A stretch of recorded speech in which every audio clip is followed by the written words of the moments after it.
Assalamu alaikum rahmatullah. A masu kallonmu muna tare da mai girma a tsohon shugaban majalisar ƙaramar hukumar mulki ta Gusau, Honorable Ibrahim Umar Tanko garkuwan Galadima, kuma jigo a jam'iyyar APC a jihar Zamfara, kuma ɗan gwagwarmaya ko rajin tabbatar da tafiyar Honorable Aminu Sanin Jaji.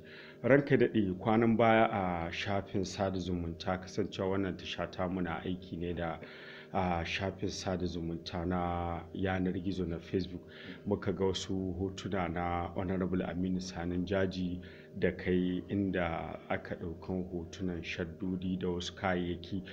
Ga alama dai wani aiki ne na tawali'u ko na jin ƙai, wanda kila za a tallafa ma wasu daga ciki mabukata a wannan jiha ta Zamfara. Shin kusancinka da Honorable Aminu Sanin Jaji me ya baka sha'awa wanda har ya sa ka aminta ka yi tafiyar shi?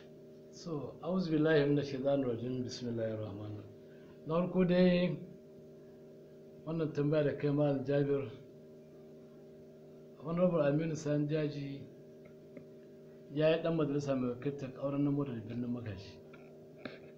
Kuma tun zamanin da yana dan majalisa yake yin iyakai shi wajen ba da tallafi musamman ga 'yan jam'iyyar shi ta APC.